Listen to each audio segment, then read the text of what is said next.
Olá pessoal da análise, então dando continuidade aí, vamos falar agora do teorema 50.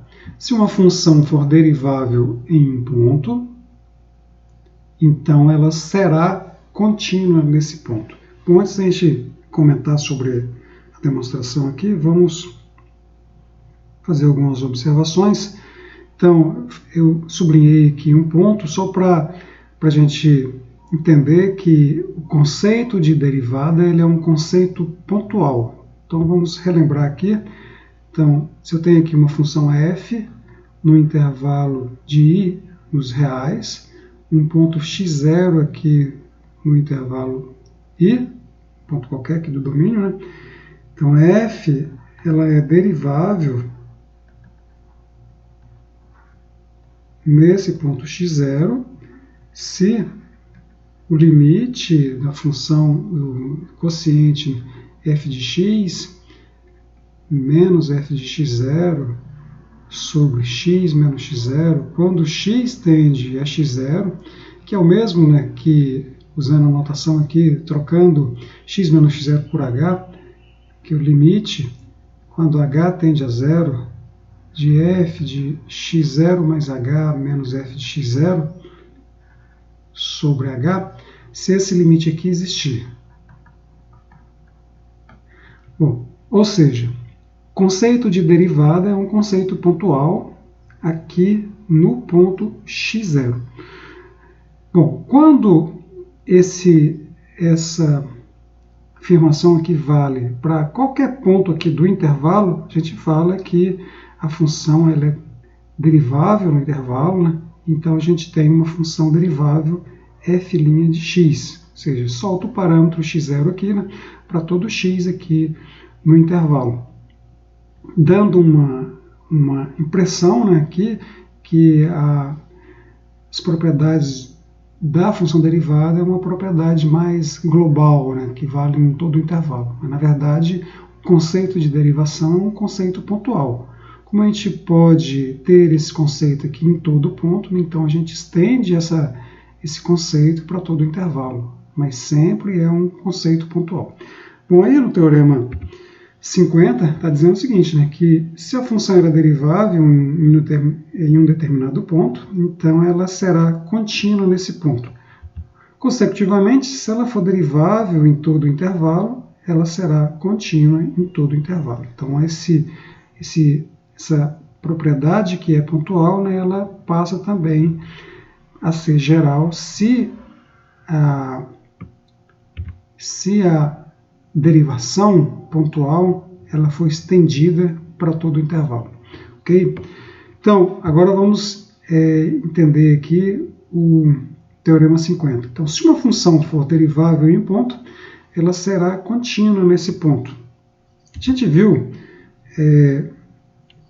nos exemplos anteriores que se a função ela é contínua, não necessariamente ela é derivável. Então, continuidade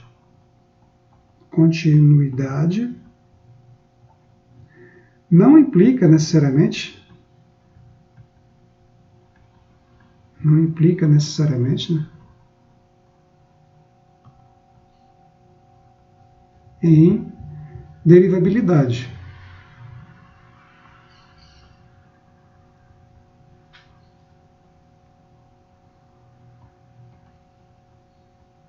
Ou seja, se uma função é contínua, não necessariamente ela é derivável.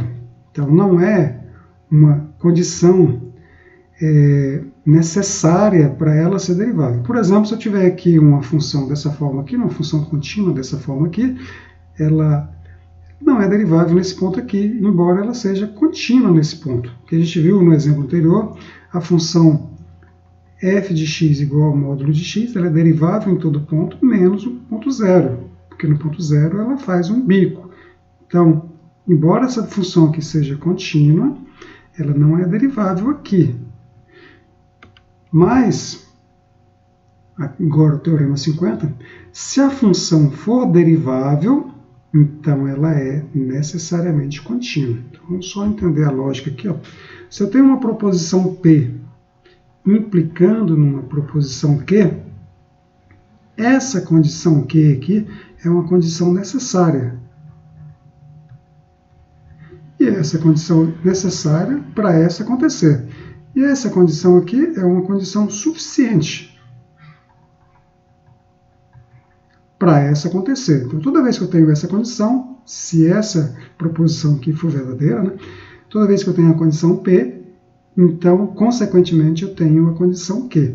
Então, a condição Q é uma condição necessária para o P acontecer. Como se a gente estivesse analisando um conjunto aqui, por exemplo, estou com um conjunto maior aqui e um conjunto menor aqui.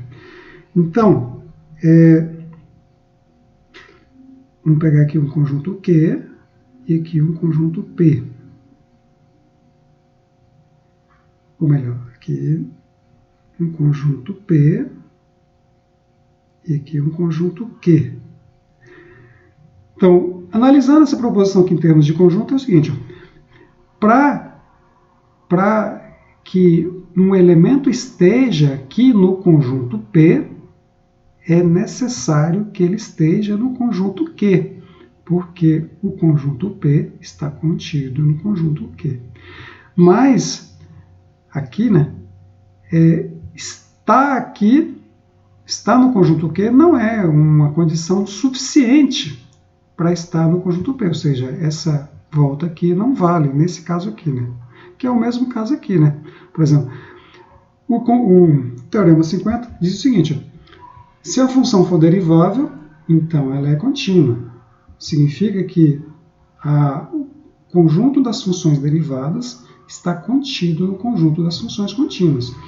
Mas uma função contínua, ela não é necessariamente uma função derivável, porque tem funções contínuas, que é o caso aqui, por exemplo, que não são deriváveis em todos os pontos. Então é só uma condição necessária. Ok?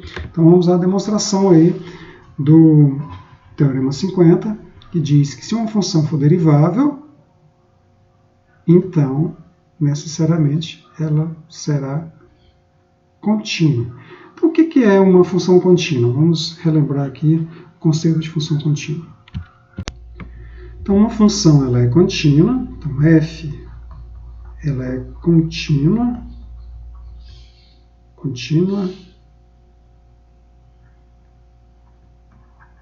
em x0 se o limite de f de x, quando x tende a x0, for igual a f de x0.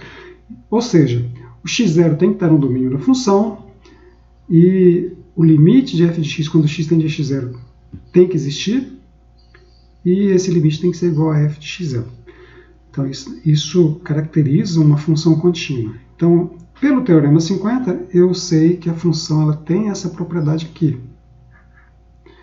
Eu quero saber, mostrar, né, com isso que se ela tem essa propriedade aqui, ela também tem essa propriedade aqui. Então, eu vou usar esse fato, né, que esse limite aqui existe, para mostrar que esse limite aqui existe. Existe e é igual a f de x0.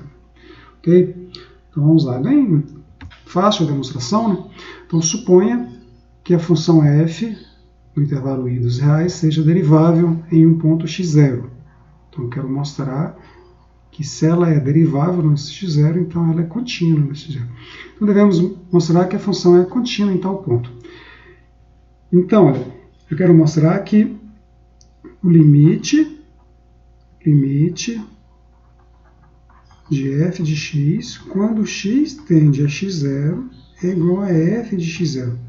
Mas isso é equivalente a mostrar que o limite de f de x menos f de x0, quando x tende a x0, vai para zero. Então, é só mostrar que isso aqui vai para zero, que isso aqui implica esse limite aqui. Então, pega esse limite aqui, pega essa função aqui, essa expressão aqui, f de x menos f de x0, multiplica e divide por x menos x0, para x diferente de x0, lógico, né? Então, essa expressão aqui é igual a essa aqui. Então, o limite dessa expressão é igual ao limite dessa expressão aqui. Aí a gente viu que, tendo aqui multiplicado duas funções, eu posso fazer a distributividade do limite aqui, né? O limite de uma vezes o limite da outra, desde que os limites de cada um existam. Bom, mas a gente viu que esse limite aqui, o limite dessa função aqui, existe. Por quê? Porque é exatamente a derivada da função. E a função, por hipótese, ela é derivável no ponto x0. E esse limite aqui existe, né? Porque a função x é uma função contínua, é um polinômio, né? Primeiro grau. Então, x menos x0 é contínuo e converge para zero. Então, essa função aqui, ela converge para a derivada da função, é um número real, né? É um número real específico, né? Que é a derivada da função, ele é um número, existe. E essa aqui vai para zero. Então, um número vezes zero dá zero. Então, esse limite aqui vai para zero. Consecutivamente, o limite de f de x, quando x tende a x0, é igual a f de x0, o que mostra que a função ela é contínua em x0. Então, ser derivável é maior do que ser contínua. Assim, não é maior, é mais forte do que ser contínua. Significa que ela está no conjunto, eu já estou aqui no conjunto das funções contínuas, o conjunto das funções deriváveis ela é mais forte do que o conjunto das funções contínuas, ou seja, está mais restrito. Então, se a função ela é derivável, consecutivamente ela é contínua. Ok? O conjunto é menor, né, na verdade, né, porque existem funções contínuas, né, aqui, né, que não são deriváveis. Então, o conjunto das funções deriváveis é menor. Então, se a função ela é derivável, consecutivamente ela é contínua. Mas se ela é contínua, não necessariamente ela é derivável. Né? Tem funções deriváveis contínuas e tem funções contínuas que não são deriváveis. E toda função derivável é uma função contínua. Ok?